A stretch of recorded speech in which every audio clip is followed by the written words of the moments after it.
का है। तुर्की में नेटो बेस पर हमले की कोशिश की गई है। नेटो ने इंटरसेप्ट की ईरान की ballistic missile. Air defence system ने गिराई ईरान की मिसाइल। दूसरी बार मिसाइल गिरने से बढ़ी है टेंशन। तस्वीरें आपके सामने।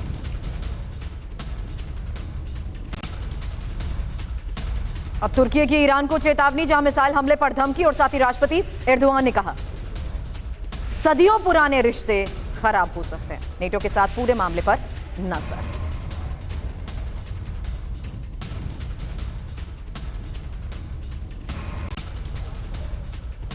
और देखिए यहां पर एक बड़ा डेवलपमेंट हुआ है। तुर्की पर जो हमला हुआ है उससे ईरान ने किया है इनकार। कहा है कि संयुक्त जांच तक के लिए हम तैयार हैं।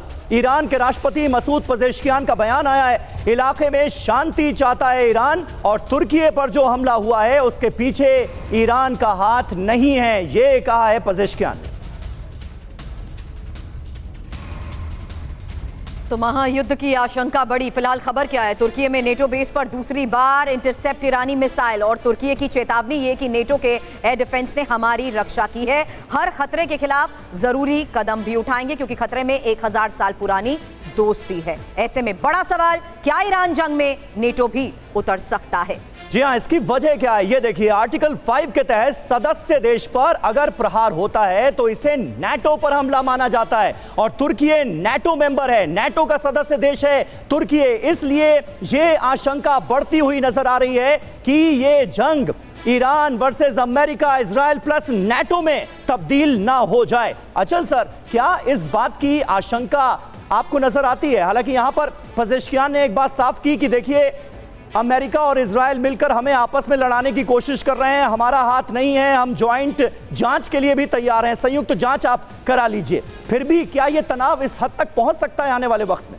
नहीं, देखिए, चूंकि आपने जैसे मेंशन किया तुर्की नेटो का मेंबर है और ईरान इस बात को अच्छी तरह से जानता है कि उनका जो आर्टिकल 5 के तहत अगर उसने तुर्की पे अटैक कर दिया तो ना सिर्फ एक इस्लामिक देश को और दुश्मन बनाएगा बल्कि नेटो का वो क्लॉज 5 आर्टिकल 5 भी इन्वोक हो जाएगा। और मुझे नहीं लगता इतनी बड़ी स्ट्रैटेजिक मिस्टेक वो करेगा।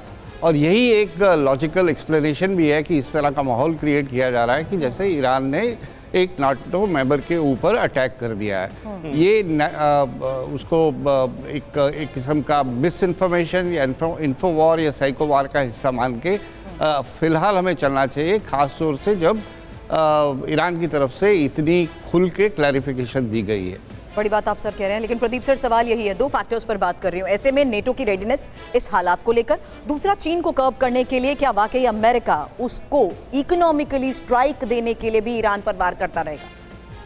तो नेटो का इस युद्ध में शामिल होना तो अब पॉसिबल हो गया है क्योंकि फ्रांस भी उतर आया है अपने सारे जहाज़ों के साथ इस युद्ध में।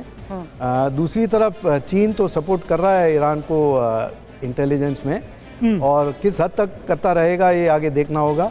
बट जो ट्रंप की तरफ से अगर सोचा जाए तो सबसे ज़्यादा तकलीफ़ क्या है इस समय पे कि इलेक्शंस ड्यू हैं वहाँ पर, मिड टर्म इलेक्शंस नवंबर में, जब पूरा जो हाउस ऑफ रिप्रेजेंटेटिव्स है उसका इलेक्शन होना है और जो 1/3 एक तिहाई सेनेट का इलेक्शन होना है।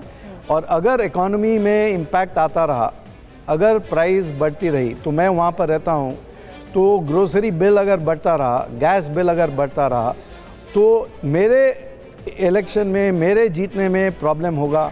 मुझे अगर 2 साल और काटने हैं इसके बाद, तो मैं किस तरह जीत सकूं ये इलेक्शन, ये मेरे लिए बहुत अहम मुद्दा है।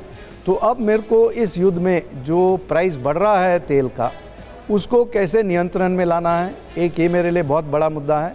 एक जो इन्फ्लेशन हो रहा है मेरे कंट्री में, उसको मैंने कैसे कंट्रोल में लाना है, ये भी बहुत बड़ा मुद्दा है। तो इस कारण मैं किस हिसाब से अब इसको नियंत्रण में ला सकूं और कैसे इसको रोक सकूं और कैसे विक्ट्री, जीत अपनी डिक्लेयर कर सकूं, ये मेरे लिए बहुत अहम है इस समय पे। ठीक है, तो यानी इस जंग में विक्ट्री के साथ साथ ये अंदरूनी विक्ट्री के बारे में भी डोनाल्ड ट्रंप बखूबी सोचते हुए नजर आ रहे हैं और सिंगल सर, जो बयान सामने आया है होर्मुज स्ट्रेट वाला और कच्चे तेल की कीमतों को बढ़ने नहीं दिया जाएगा, हमारी नजर बनी हुई है, अमेरिकन जो नेवी है उसके जवान बाकायदा एस्कॉर्ट करेंगे होर्मुज स्ट्रेट में, तेल टैंकर्स के आने जाने में कोई दिक्कत ना हो ये हम इंश्योर करेंगे। क्या आपको लगता है इसी मकसद के तहत ये बयान दिया गया है? लेकिन ये प्रैक्टिकल कितना नजर आता है, क्योंकि अल्टीमेटली तय तो ईरान ही करेगा कि वहां से कौन गुजरेगा कौन नहीं गुजरेगा।